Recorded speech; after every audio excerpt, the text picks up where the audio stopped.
अहो, यापूर्वी कधीच ही रेसिपी पाहिली नसेल, केली नसेल आणि पाहिलीच नाही, केलीच नाही तर खाणार कुठून?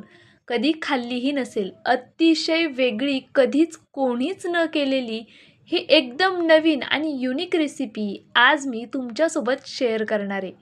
सिमला मिरचीमध्ये अंडं घालून कदाचित तुम्ही 1-2 रेसिपीज पाहिल्याही असतील. पण जी रेसिपी मी आज करतीये ना, तिचा जन्मच मुळात आज झाला आहे. त्यामुळे यापूर्वी ही रेसिपी तुम्ही पाहिली नसेल. व्हिडिओ संपूर्ण पहा. खात्रीने सांगते तुम्हाला ही रेसिपी प्रचंड आवडणार आहे आणि व्हिडिओ पाहिल्यानंतर लगेचच तुम्ही ही रेसिपी करायला घेणारसुद्धा आहात. याची मी तुम्हाला पूर्ण गॅरंटी देते. त्यामुळे व्हिडिओ शेवटपर्यंत पहा. नवीन असाल सबस्क्राईब करून घ्या. व्हिडिओला लाईक करा. चला व्हिडिओला सुरुवात करूया. हाय हॅलो नमस्ते, मी पूजा. मी आणि बरंच काही या यूट्यूब चॅनलवर तुम्हा सगळ्यांचं अगदी मनापासून स्वागत करते. या व्हिडिओसाठी सगळ्यात आधी एक काम करायचं. गॅस चालू करून त्यावर कढई ठेवायची. कढईमध्ये अगदी अर्धा पळी तेल घालून घ्यायचं आणि तेलामध्ये लगेचच खोबरं घालायचं. अरे बापरे, तेलामध्ये खोबरं घातलं मग भाजी करतीये की काहीतरी वेगळंच? टेन्शन घेऊ नका. व्हिडिओ संपूर्ण सविस्तररित्या पहा. शांततेत आणि व्यवस्थित व्हिडिओ पाहिला तर तुमच्या लक्षातही येईल आणि एकदा पाहिल्याबरोबर ही रेसिपी डोक्यामध्ये फिटसुद्धा होईल. इतकी सोपी प्रोसेस आहे. तर पहा, सगळ्यात आधी काय करायचं, खोबरं छान पातळ चिरून घ्यायचं आणि थोडंसं तेल टाकून अशा पद्धतीने मस्त रंग बदलेपर्यंत भाजून घ्यायचं. अगदी अशा पद्धतीने. बघा, खोबरं आपलं व्यवस्थित भाजलं गेले. चला आता हे काढून घेऊया. खोबरं खूप जाळू नका आणि कच्चं देखील जास्त ठेवू नका. अगदी या पद्धतीने खोबरं तळून घ्या. पहा असं. आणि हां, खोबरं खूप जास्त घ्यायचं नाही आहे बरं का. ही रेसिपी मी 3 जणांसाठी करते तर त्यासाठी बघा मी खोबऱ्याचं प्रमाण तेवढं घेतलं होतं. त्याचबरोबर इथे मी एक कांदा मोठ्या साईजचा एकच कांदा घेतलेला आहे आणि सोबत एक हिरवी मिरची घेतलेली आहे. आता उरलेलं जे तेल होतं ना, त्यामध्येच आपल्याला हा कांदा आणि हिरवी मिरची घालून घ्यायची. थोडं परतवून घ्यायचं. अगदी खूप नाही. थोडा कांद्याचा रंग बदलेपर्यंत, थोडा कांदा मऊ होईपर्यंत मी हे परतवून घेतलं. त्यानंतरनं यामध्ये भरपूर असा लसूण घालायचा. आता इथे मी सालीसहित लसूण घेतला आहे. तुम्ही सोलून घ्या किंवा सालीसहित घ्या. काहीही फरक पडणार नाही. पण लसूण मात्र आवर्जून घ्या. लसूण घेतला की लगेचच लसणासोबत अद्रक तर हवंच. त्यामुळे अद्रकसुद्धा घ्यायचं. थोडक्यात काय, आपण एखादी जर ग्रेव्ही करायची असेल किंवा चिकन मटनची भाजी करायची असेल, त्याला कसं वाटण काढतो, त्या पद्धतीने वाटण काढून घेतोय. पण नक्की ही रेसिपी करणार काय आहोत? नक्की भाजीच करणार की काहीतरी वेगळंच? ते पाहण्यासाठी मेन म्हणजे व्हिडिओवरती टिकून राहा. पहा, आता आपण कांदा, लसूण, त्याचबरोबर अद्रक आणि मिरची थोडा वेळ भाजून घेतलं. त्यानंतरनं मग टोमॅटो घातला.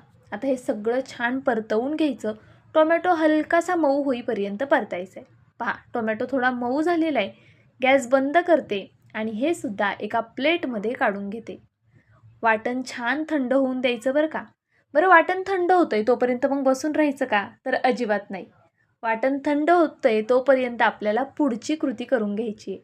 म्हणजे कसं आपलाही वेळही वाचेल आणि ही रेसिपी तुम्ही पाहुणे आल्यावरती करूसुद्धा शकाल. चला, हे साईडला ठेवून दिलं. आता पुढची कृती पाहायची आहे. त्यासाठी बघा, इथे मी 4 सिमला मिरची घेतलेल्या आहेत. आता तुम्ही म्हणाल 3 जणांसाठी ही रेसिपी करते आहे, 4 सिमला मिरचींमध्ये होईल? अहो नक्कीच होईल आणि पोटभरीचं सुद्धा होणार आहे. त्यामुळे व्हिडिओ शेवटपर्यंत पहा. बघा, इथे मी सिमला मिरची घेतली. व्हिडिओमध्ये दाखवते अगदी त्या पद्धतीने तुम्हाला ही सिमला मिरची कट करून घ्यायची आहे. थोडक्यात काय, सिमला मिरचीचं जे देठ आहे ना, ते आपल्याला नको आहे आणि त्याच्या आतमध्ये ज्या बिया असतात त्यासुद्धा नको आहेत. मग ते काढण्यासाठी तुम्ही कोणतीही ट्रिक वापरा, पण त्यातल्या बिया आणि देठ मात्र काढून टाका अशा पद्धतीने. पहा, इथे मी अशा पद्धतीने ही सिमला मिरची छान अशी मस्त आतून पोकळ करून घेतली. बिया अजिबातच घेऊ नका. खूप दाताखाली टचटच करतात. त्यामुळे बिया काढूनच टाकायच्या अशा पद्धतीने. पहा, ही साईडला ठेवून देते.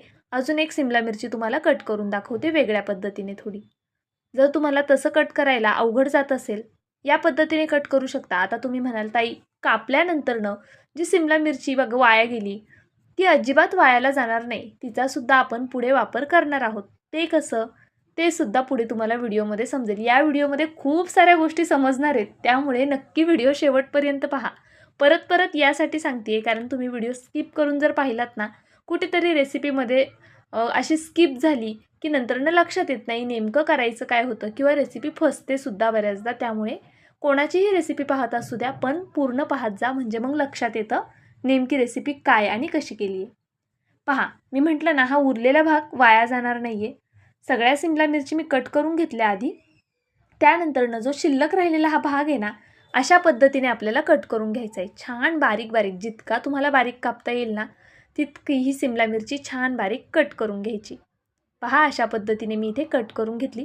व्हिडिओ इथपर्यंत पाहिला आहे म्हणजेच व्हिडिओ आवडत असेल, प्लीज व्हिडिओ आवडत असेल तर एक लाईक मात्र करायला विसरू नका. नवीन असाल तर सबस्क्राईबसुद्धा करून घ्या, म्हणजे अशा छान छान रेसिपीज सगळ्यात आधी तुमच्यापर्यंत पोहोचतील. बेल आयकन आवर्जून प्रेस करा. आता बघा, एवढं सगळं सांगितलंय तरी विसरला असाल तर पटकनी लाईक, कमेंट, सबस्क्राईब सगळं करून घ्या आणि पुढची कृती पाहून घ्या. त्यासाठी काय करायचं, एक भांडं घ्यायचं, छानसं भांडं घ्यायचं, म्हणजे मग आपल्याला रेसिपी करायलाही थोडा आनंद येतो. तर पहा, त्यामध्ये आपल्याला अंडी फोडून घ्यायची आहेत. 4 सिमला मिरची घेतल्या होत्या तर 3 अंड्यांचा इथे मी वापर करते.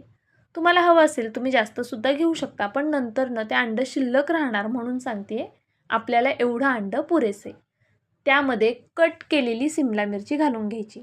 आता यामध्ये तुम्ही गाजर घालू शकता, अगदी तुम्हाला ज्या भाज्या आवडतील त्या तुम्ही यामध्ये कट करून घालू शकता.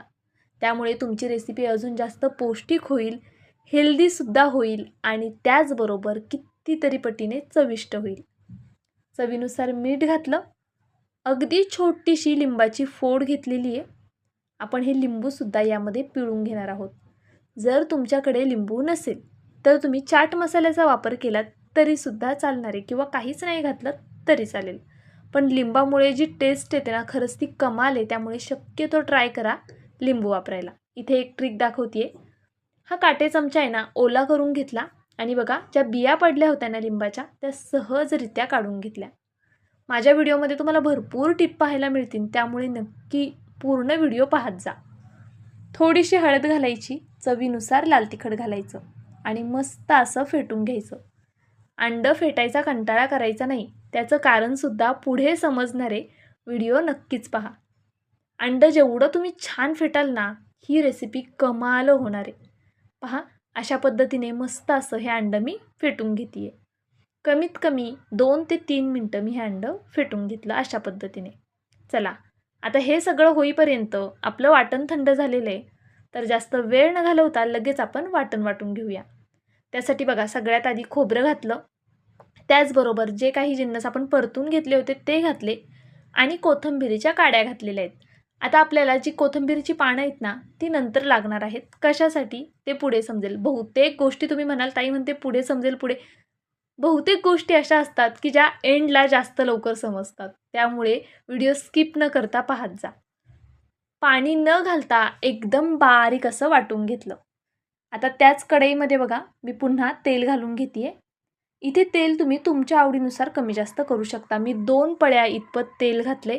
जर तुम्हाला जास्त वाटत असेल तेल तर तुम्ही थोडं कमी घातलं तरी चालेल किंवा कमी वाटत असेल तर थोडं वाढवलं तरी चालेल. तमालपत्र घालून घेतलं. त्यानंतरनं लाल तिखट, बेडगी मिरची पावडर, मटण मसाला, गरम मसाला, धना पावडर आणि हळद. बेसिक मसाले आहेत, जास्तीचं काहीही वापरलेलं नाही आहे. यातला एखादा मसाला नसेल, नाही घातलात, आवडत नसेल, नाही घातलात तरी चालेल. तुम्हाला जे मसाले नेहमीचे आवडत असतील ते घालून तुम्ही ही रेसिपी करू शकता. पहा, मस्त असा तेलावरती मसाला परतून घेतला. गॅस अगदी बारीक आहे. तेल खूप जास्त गरम करायचं नाही आहे, नाहीतर मसाला जर करपला तर आपल्या भाजीची चव करपट येऊ शकते. त्यामुळे मसाला घातल्यानंतरनं लगेचच यामध्ये वाटण घालून घ्यायचं अशा पद्धतीने. आता हे वाटण छान तेल सुटेपर्यंत परतवून घ्यायचं आहे आपल्याला. गॅस अगदी बारीक ठेवायचा. बारीक गॅसवरच हे वाटण आपल्याला परतवून घ्यायचं. अजून एक तुम्हाला मी महत्त्वाची टिप देणार आहे आता. मध्ये मध्ये बघा, वाटण खूप कोरडं होतं ना, त्यावेळेस थोडं थोडं करून पाणी घालायचं यामध्ये आणि परतत राहायचं कमीत कमी 4 मिनटं. आता इथे पहा, मिक्सरच्या भांड्याला जे वाटण राहिलं होतं ना, त्यामध्ये मी पाणी घालून घेतलं. एका छोट्याशा पातेल्यामध्ये हे पाणी काढून घेतलं. त्यामध्ये अजून थोडं जास्तीचं पाणी ॲड करून ते गरम करण्यासाठी ठेवून दिलेलं आहे. असं केल्यामुळे काय होईल, आपण जे नंतर पाणी वापरणार आहोत ना, ते थंड न वापरता आपल्याला गरम वापरता येईल. पहा, मस्त असं हे वाटण मी परतून घेतलं. पाणीसुद्धा छान गरम झालेलं आहे. ओतताना तुम्हाला समजत असेल बघा पाणी किती गरम आहे. मस्त पाण्याला उकळी घेतली आणि त्यानंतरनं ते पाणी यामध्ये घातलं. वाटण 4 मिनटं तरी परतायचे कमीत कमी, ही गोष्ट लक्षात घ्या. इथे मला पाणी थोडं कमी वाटतंय म्हणून मी पुन्हा थोडंसं पाणी कोमट करून घेते. तर पहा, गरजेनुसार मी यामध्ये पाणी ॲड केलेलं आहे. ही भाजी आहे ना, किंवा कालवण म्हणा किंवा रस्सा म्हणा जो आता आपण केला आहे, तो खूप घट्ट ठेवू नका सुरुवातीला. नंतरनं तो थोडासा घट्ट होणार आहे. ते कसं ते सुद्धा समजेल. अजून आपली सिमला मिरची आणि अंडं वाट पाहते ते तर विसरलोच ना. याला उकळी येते तोपर्यंत पुढची तयारी करून घेऊया. पहा, रेसिपी अगदी स्टेप बाय स्टेप दाखवते म्हणजे करताना तुम्हाला सोपी जाईल. आता इथे मी थोडीशी कोथिंबीर घालून घेतली.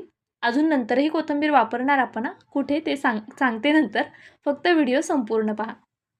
तर बघा, अंड्यामध्ये थोडीशी कोथिंबीर घातली. अंडं साईडला ठेवून दिलं. व्हिडिओ दाखवतीये त्या पद्धतीने सिमला मिरची कट करूया. आता ही सिमला मिरची कट केल्यानंतरनं जी कृती करायची आहे ना, त्यात सुद्धा काही टिप देणार आहेत. त्यामुळे सांगतेय मगासपासून व्हिडिओ शेवटपर्यंत पहा. बघा, व्हिडिओमध्ये दाखवल्याप्रमाणे अशी सिमला मिरची आपल्याला कट करून घ्यायची आहे. संपूर्ण सिमला मिरची कट करून घेते आणि मग तुम्हाला दाखवते. अगदी सोपी रेसिपी. व्हिडिओ थोडा मोठा झाला आहे खरं, पण खूप डिटेलमध्ये तुम्हाला सांगायचं होतं ना, म्हणून थोडासा मोठा झालेला आहे. आता त्यावरून कमेंट नका करू, ताई व्हिडिओ एवढा मोठा आहे म्हणजे रेसिपी करायला किती वेळ लागेल. कोणताही पदार्थ करायचा म्हटला तर कमीत कमी अर्धा तास तरी आपला सहज जातो, जर अशी छानशी भाजी करायची असेल तुम्हाला. नाहीतर नेहमीचा बटाटा 5 मिनिटात असाही सगळ्यांचाच होतो. तर पहा, इथे मी पॅनमध्ये थोडंसं तेल घातलं.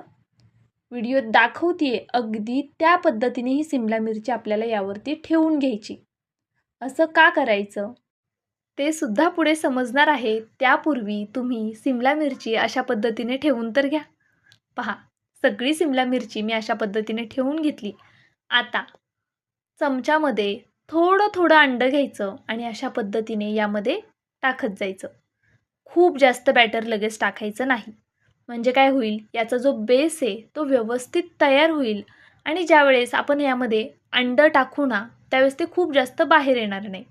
त्यामुळे आवर्जून असं थोडं थोडं करूनच आपल्याला यामध्ये अंडं घालून घ्यायचे. तर पहा, सगळ्या यामध्ये मी अंडं घालून घेतलं अगदी अशा पद्धतीने. त्यानंतरनं आता हे सगळं फुल करूया अंड्याने. तर पहा, अशा पद्धतीने मी हे मस्त भरून घेते. आपण सुरुवातीला सिमला मिरची त्यामध्ये डीप केली होती ना, त्यामुळे त्याच्या ज्या साईडच्या कडा आहेत ना त्या लॉक होतात आणि मग अंडं जास्त बाहेर येत नाही. ज्यावेळेस तुम्ही ही रेसिपी कराल ना, त्यावेळेस तुमच्या लक्षात येईल. आता बघा, एका रेसिपीमध्ये बऱ्याचदा मी 2 रेसिपी सांगत असते. तर आत्ता हे जे करतोय ना आपण, ते तुम्ही मुलांना असंच सुद्धा खायला देऊ शकता. खूप कमाल लागतं. असंच म्हणजे शिजल्यानंतरनं पण ही रेसिपी अप्रतिम होते. अंडं जास्त फेटून घेतल्यामुळे बघा किती छान फुललंय आणि ते असं फ्लफी झाल्यामुळे ना खूप ते छान त्याची टेस्ट येते. एकदा तुम्ही या पद्धतीने करा. मी खात्रीने सांगते, पाहुणे आल्यावर काय पाहुण्यांची वाटच बघणार नाही तुम्ही. आठवड्यातनं 2-3 वेळा तरी आरामात ही रेसिपी कराल. आणि ह्या अंड्यामध्ये ज्यावेळेस आपण फेटतोय ना, त्यावेळेस तुम्ही भरपूर भाज्या घातल्यात तर अजून जास्त पौष्टिक होणार आहे. त्यामुळे नक्की ट्राय करा. पहा, आणि अगदी सहज पलटता येते, अजिबात चिटकत वगैरे नाही. एकदम बारीक गॅसवरती आहे ना, मी फक्त 1 मिनटं एक साईड होऊन दिलेली आहे. आता छान पलटी करून घेते आणि मग दुसरी साईड फक्त अर्धा मिनटं होऊन देणार आहे. तर पहा, अशा पद्धतीने मी इथे संपूर्ण पलटी करून घेतलेलं आहे. अर्धा मिनटं झालेलं आहे. आता आपण चेक करूया आपलं अंडं कसं शिजले आणि कसं झाले. तर पहा, इथे मस्त असं आपलं हे अंडं झालं. आता तुम्ही म्हणाल 1-1.5 मिनटात सिमला मिरची शिजली असेल का? आपल्याला अजून पुढची कृती करायची आहे. त्यामध्ये सिमला मिरची 1000% शिजणार आहे. पहा, मस्त असं हे अंडं येणं झालेलं आहे आणि सिमला मिरची आत्ताही शिजलेलीच आहे बरं का. असं नाही आहे की सिमला मिरची कच्ची आहे. आपण बऱ्याचदा चायनीज डिशेसमध्ये कशी सिमला मिरची खातो, अगदी खूप जास्त ओव्हरकुक नसते आणि कच्चीसुद्धा नसते. अगदी त्या पद्धतीने आपली सिमला मिरची शिजली आहे. आता मी तुम्हाला दाखवते पुढे कट करूनसुद्धा. आता तुम्ही जर मुलांना द्यायचं असेल ना असंच स्टार्टर म्हणून, तर तुम्ही अगदी या पद्धतीने सुद्धा मुलांना करून देऊ शकता. किंवा पाहुण्यांसाठी जर तुम्हाला भाजी करायची असेल याची किंवा कालवण करायचं असेल तर तुम्ही या पद्धतीने करू शकता. पहा, मस्त झालं आहे. आणि सिमला मिरची दाखवते मेन म्हणजे परफेक्ट शिजलेली आहे. जशी चायनीजमध्ये असते ना, अगदी त्या पद्धतीने ही सिमला मिरची आपली शिजलेली आहे. त्यामुळे मुलं नक्कीच खाऊ शकतात. तर पहा, आता हे आपण साईडला ठेवून देऊया 2 मिनटासाठी आणि पाहूया आपली भाजी झाली आहे का. मस्त अशी तरी आलेली आहे आणि छान दणदणीत उकळीसुद्धा आलेली आहे. पाहू शकता अशा पद्धतीने. आता व्हिडिओ इथपर्यंत पाहिला आहे, अजूनही लाईक केलं नसेल तर पटकनी लाईक करून घ्या. कारण मला खात्री आहे इथपर्यंत व्हिडिओ पाहिला आहे म्हणजे नक्कीच तुम्हाला व्हिडिओ आवडलेला आहे. गॅस अगदी बारीक ठेवायचा आणि मस्त असं हे एक एक करून हे वडे किंवा काय म्हणाल तुम्ही याला, ते यामध्ये सोडून घ्यायचं. याला तुम्ही काय नाव द्याल ना, ते मला कमेंट बॉक्समध्ये नक्कीच कळवा. मला तरी अजून काही याचं नाव सुचलेलं नाही आहे. पण मला माहिती आहे माझे व्ह्यूवर्स इतके हुशार आहेत, मला भरपूर नावं सजेस्ट करत असतात. बऱ्याचशा रेसिपी मी स्वतः हे केलेल्या असतात की काहीतरी वेगळं करायचं असतं आणि अचानक काहीतरी वेगळीच रेसिपी जन्माला येते. मग त्यावेळेस तिचं नाव मला सुचत नाही. मग बऱ्याचदा मी तुम्हाला विचारते, त्यावेळेस खरंच तुम्ही खूप छान छान नावं मला सजेस्ट करता. तसंच या रेसिपीचं सुद्धा काहीतरी छानसं नाव ठेवून टाका आता. तर पहा, इथे मी 3 मिनटं झाकण ठेवून मस्त होऊन दिलेलं आहे. म्हणजे सिमला मिरची जरा बऱ्यापैकी शिजली जाईन अजून आणि ही भाजी खायलासुद्धा रुचकर लागेल. कारण जे अंडा आहे, सिमला मिरची आहे आणि हे सगळे मसाले आहेत ना, ते एकजीव होतील, एकरूप होतील. त्यामुळे 3 मिनटं अगदी बारीक गॅसवरती ही भाजी आपल्याला छान अशी होऊन द्यायची. त्यानंतरनं वरतून हिरवीगार कोथिंबीर घालायची. चला, ताट वाढून घेऊया. बरं, आता हे ताट मी फक्त तुम्हाला दाखवण्यासाठी असं भरते आहे. एवढं नाही खात, कारण की मी एका व्हिडिओमध्ये मला वाटतं एक कढी केली होती मी त्यामध्ये. त्यावरती मला कमेंट आलेली, ताई एवढं कोण खाणार किंवा एवढं एवढं जेवतात का तुमच्याकडे असं. तर नाही, ज्यावेळेस आपण व्हिडिओ शूट करत असतो ना, त्यावेळेस असं छान दिसावं म्हणून असं भरलेलं ताट वगैरे दाखवायला लागतं. एवढं सगळं नाही खाणार. 2-3 पीसमध्ये सुद्धा अगदी पोटभरीचं जेवण होतं. तर पहा, मी इथे तुम्हाला ताट वाढून दाखवते आहे तरीसुद्धा. अशा पद्धतीने मस्त भाजी घ्यायची. जेवढी तुम्हाला हवी आहे तेवढी घेऊ शकता. साईडची जी तरी आहे ना, तीसुद्धा थोडीशी घ्यायची. म्हणजे मग जेवण जेवायला अजून जास्त मजा येते. सोबतच मी बाजरीची भाकरी केलेली आहे. आता बाजरीची भाकरी बघा, मी तुम्हाला पुढे दाखवते. अगदी टम्म फुगलेली आहे, मस्त अशी झालेली आहे. त्याचा पापुद्रा पूर्णपणे वेगळा होणार आहे. आता ही काही घरची बाजरी नाही आहे, आपली दुकानातली आहे. तरीसुद्धा भाकरी एवढी छान कशी झाली ते पाहायचं असेल तर 100च्या वर जर मला भाकरीवरती कमेंट आल्या ना, तर मी नक्कीच तो व्हिडिओ तुमच्यासोबत शेअर करेल. त्यामुळे प्रत्येकाने भाकरीवर सुद्धा कमेंट करा की ताई आम्हाला ही भाकरी पाहायची आहे, कशी करायची. बघा, मी तुम्हाला दाखवते आतपर्यंत ह्याचा पापुद्रा. पहा, अगदी काठोकाठ फुगलेली ज्यावेळेस भाकरी असते ना, त्यावेळेसच तिचा पापुद्रा असा सेपरेट होतो. जर तुम्हाला व्हिडिओ पाहायचा असेल हा सुद्धा, तर मला कमेंट करा भरभरून. तर मी तुमच्यासोबत नक्कीच हा व्हिडिओसुद्धा शेअर करेल. बरं, चला, माझा व्हिडिओ तुम्ही संपूर्ण पाहिला आहे त्याबद्दल खरंच खूप मनापासून धन्यवाद. व्हिडिओ जर आवडला असेल तर पुन्हा एकदा सांगते, लाईक करा, नवीन असाल सबस्क्राईब करून घ्या, सोबतचं बेल आयकॉन प्रेस करा, जेणेकरून माझ्या व्हिडिओचं नोटिफिकेशन सगळ्यात आधी तुमच्यापर्यंत येईल. उद्या भेटूया अशाच एका छानशा रेसिपीसोबत. तोपर्यंत bye. Thank you so much for watching.